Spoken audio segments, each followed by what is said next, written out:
सबसे पहले महादेव के चरणों में प्रणाम करती हूँ, मेरा प्रणाम स्वीकार हो। मैया पार्वती के चरणों में प्रणाम करती हूँ, मेरा प्रणाम स्वीकार हो। कार्तिक गणेश दोनों भैया के चरणों में प्रणाम करती हूँ, मेरा प्रणाम स्वीकार हो। सभी देवी दुर्गा के चरणों में प्रणाम करती हूँ, मेरा प्रणाम स्वीकार हो। आप सभी गुरु भाई बहन के चरणों में प्रणाम करती हूँ और महादेव से दया मांगती हूँ कि हे महादेव, जितने मेरे गुरु भाई बहन हैं सब पे दया कीजिए, पल पल दया कीजिए।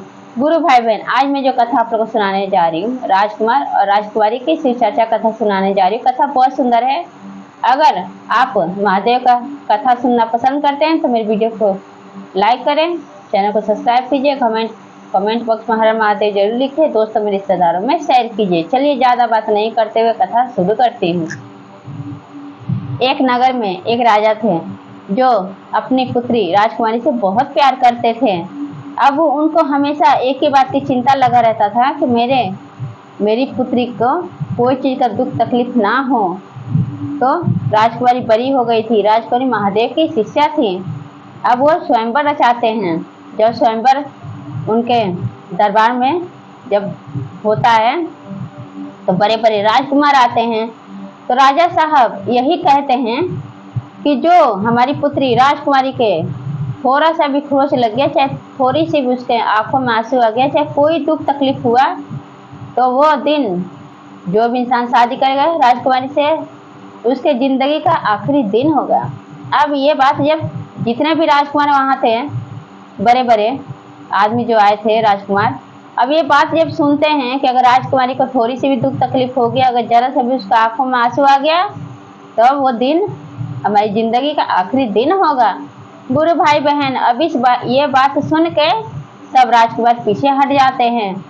अब इस बात का खबर राजकुमारी को बिल्कुल पता नहीं चलता है। अब कैलाश पर्वत पर बैठे मैया पार्वती महादेव सब देखते रहते हैं और महादेव सोचते हैं अगर ऐसा हाल हुआ तब तो राजकुमारी कुंवारी रह जाएगी। जिस तरह से राजा साहब कह रहे हैं इस तरह कोई विवाह नहीं करेगा।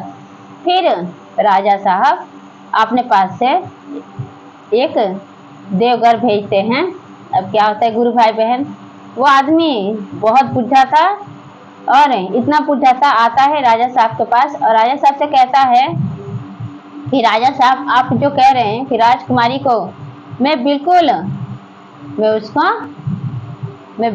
दुख नहीं दूंगा, उसके आंखों में बिल्कुल भी जरा सा भी आंसू नहीं आएगा, उसको हल्का सा भी खरोच नहीं लगेगा, मैं उसको बहुत बढ़िया से रखूंगा, रानी बना के रखूंगा। राजा साहब, अपनी पुत्री राजकुमारी की शादी मुझसे कर दीजिए।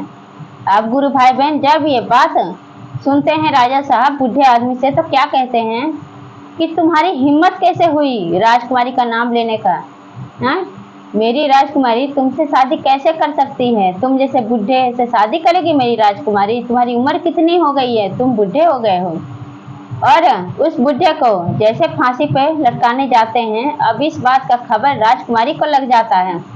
जब राजकुमारी को पता चल जाता है, अब राजकुमारी दौड़ी दौड़ी अपने पिताजी के पास आती है, राजा साहब के पास, और राजा साहब से कहती है कि पिताजी, आप ही तो शर्त रखे हैं कि जो अगर मुझे हल्का सा भी खरोच दिया, चाहे हल्का सा भी आंखों में आंसू आ गया, तो आप उसकी ज़िंदगी का आखिरी दिन होगा उस आदमी का।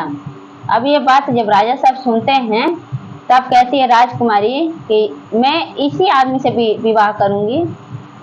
राजा साहब से कहते हैं पिताजी, मैं इसी बूढ़े आदमी से विवाह करूंगी, आप जो भी शर्त रखें, जो बात कहें वो बात ये आदमी मानने के लिए तैयार है, तो फिर आप पीछे कदम क्यों बढ़ा रहे हैं? मैं इसी से शादी करूंगी, मेरे किस्मत में जो लिखा है वही होके रहेगा। अब जो राजकुमारी थी, अब उस बुढ़े से शादी हो जाता है, राजा साहब कर देते हैं और उस बुढ़े के पास कुछ नहीं रहता है गुरु भाई बहन। अब ये राजकुमारी चली जाती हैं, उस बुढ़े के साथ विदा हो जाती है। जब विदा हो जाती है तो चलते चलते चलते चलते कुछ दूर पहुंचते हैं। एक नदी किनारे एक छोटा सा झोपड़ी बना के वो बुढ़ा कहता है राजकुमारी से कि देखिए, मैं तो अमीर नहीं हूँ, आप तो राजकुमारी हैं, लेकिन आप को इसी झोपड़ी में गुजारा करना पड़ेगा और मैं सबसे भीख मांग के जो भी लाऊंगा वही आपको खाना पड़ेगा। तब कहती है राजकुमारी कि जो आप हमें खिलाएंगे, हम वही खाएंगे, जहाँ आप सुलाएंगे वहीं हम सोएंगे। राजकुमारी ऐसी बातें बोलती है। अब जो बूढ़ा आदमी था वो खुश हो जाता है। अब वो पूछता है बूढ़ा आदमी राजकुमारी से कि आखिर आप मुझसे शादी करने के लिए तैयार कैसे हो गई? आप तो एक राजकुमारी हैं और मैं एक बूढ़ा आदमी हूँ।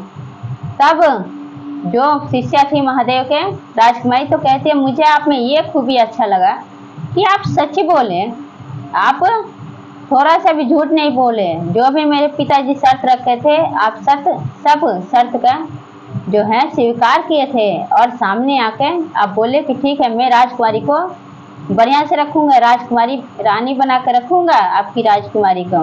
ये बात मुझे बहुत अच्छा लगा।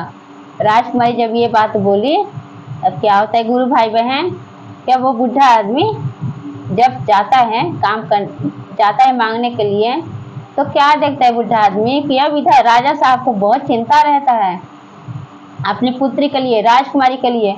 आप सोचते हैं राजा साहब कि मेरी पुत्री के पास तो कुछ नहीं है, वो बूढ़ा आदमी मेरी पुत्री को क्या खिलाएगा? राज महल में पली बड़ी है राजकुमारी।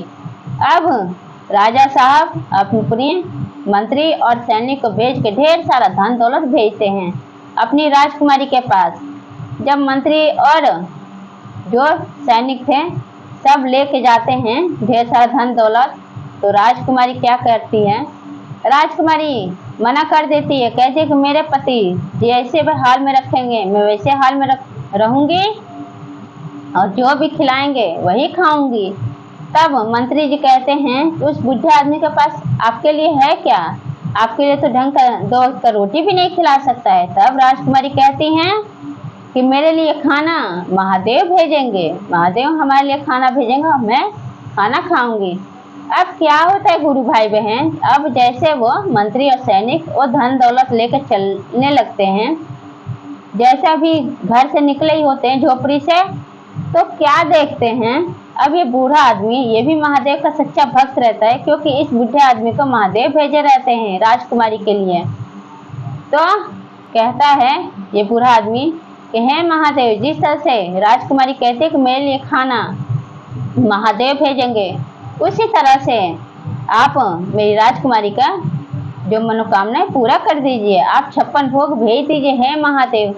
तब क्या होता है गुरु भाई बहन, आसमान से एक बड़ा सा थाल में 56 भोग, एक दिव्य शक्ति, जैसे लगता है जैसे कि एक रोशनी सी आ रही है आसमान से, और प्लेट में भरा 56 भोग आ जाता है आसमान से उड़ते हुए और आके उस बूढ़े आदमी के हाथ में गिर जाता है। अब वो आदमी ले लेता है, दोनों हाथ से पकड़ के ले जाके राजकुमारी को खिलाने लगता है।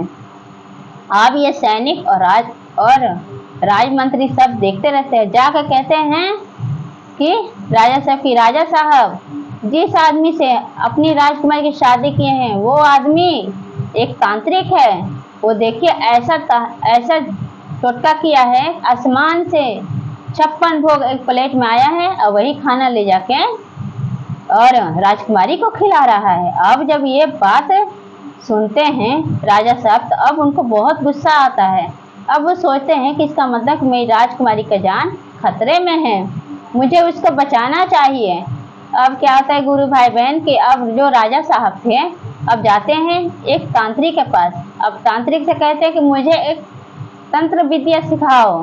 तांत्रिक कहता है कैसा विद्या? तो मेरा दामाद है जो कि बहुत बूढ़ा है और उससे मेरी लड़की को जान का खतरा है, क्योंकि उसको आसमान से 56 भोग आता है प्लेट में और वही मेरी बेटी को खिलाता है। एक बूढ़ा सा आदमी है मेरा दामाद। तब क्या करता है वो तांत्रिक की राजा साहब को तांत्रिक विद्या सिखाता है। कहता है कि बाएं हाथ का जो पानी है वो अपने दामाद के ऊपर फेंक देना और जो दाहिने हाथ का जो पानी है वो अपने ऊपर फेंक लेना। इससे ये होता है कि जो आपके दामाद हैं तो वो पागल हो जाएंगे और पागल होकर चले जाएंगे। अब आपकी बेटी का साथ राजकुमारी का छोड़ देंगे। अब गुरु भाई बहन तांत्रिक तो सिखा देता है राजा साहब को। अब राजा साहब जब वहां से निकलते हैं तो राजा साहब भूल जाते हैं। अब आते हैं तो क्या करते हैं कि पानी जो होता है, तब दाहिने हाथ का पानी जो होता है वो अपने दामाद पर फेंक देते हैं, जो बाएं हाथ का पानी होता है अपने ऊपर फेंक देते हैं। अब अपने ऊपर फेंकते हैं तो अब राजा साहब पागल हो जाते हैं। अब पागल हो जाते हैं तो अब राजकुमारी देखती है तो क्या कहती है अपने पति से, बूढ़े आदमी से, कि हे स्वामी, जिस तरह से आपने मेरे लिए रोज महादेव से खाना मंगाते हैं, 56 भोग थाल में महादेव भेजते हैं, उसी तरह से महादेव से आप विनती कीजिए ना कि मेरे पिताजी को ठीक कर दें।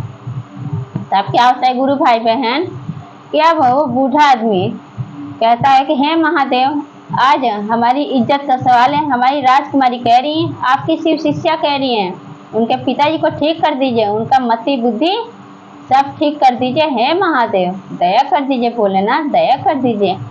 अब क्या होता है गुरु भाई बहन कि महादेव के दया से, अगर महादेव से कोई भी विनती आप करते हैं, कोई भी दया आप मांगते हैं तो महादेव जरूर सुनते हैं। महादेव के दया से राजा साहब ठीक हो जाते हैं। और क्या होता है गुरु भाई बहन, अब ये बूढ़ा आदमी और राजकुमारी दोनों मिलके महादेव का पूजा करने लगते हैं।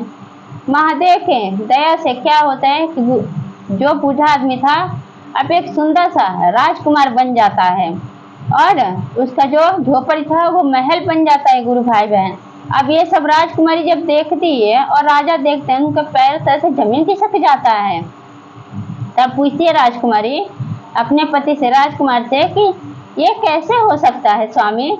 तब कहते हैं, जो राजकुमार थे कहते हैं कि हे राजकुमारी, आपके लिए आपसे शादी करनी है, महादेव हमें भेजे थे, अपना देवघर भेजे थे, अपना आदमी हमें भेजे थे, बूढ़ा का रूप धारण करके भेजे थे कि मैं आप ही से शादी करूं और आपको कभी कोई दुख तकलीफ ना आने दूं।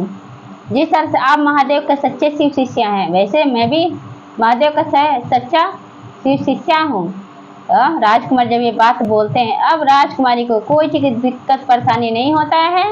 अब उसके पास ही महादेव के दया कृपा से महल बन जाता है जो झोपड़ी था, और राजा साहब भी ठीक हो जाते हैं। और वो राजकुमार, राजकुमारी और राजा साहब सब महादेव के मंदिर में पूजा करने जाते हैं, शिव चर्चा करते हैं, और हमेशा महादेव की जो भक्त नहीं रहते राजा साहब वो भी बन जाते हैं महादेव। इस तरह से अपने राजकुमारी का शादी एक राजकुमार से की है। तो गुरु भाई बहन, अगर आप लोग की सच्ची भक्ति है, अगर सच्ची आस्था है, तो महादेव खुद स्वयं आपको मुसीबत से निकालने जरूर आते हैं, नहीं तो कोई ना कोई रास्ता जरूर दिखाते हैं। तो ये कथा आप लोग कैसा लगा कमेंट बॉक्स में जरूर बताइए, और सब बोलिए हर हर महादेव, मैया पार्वती की जय।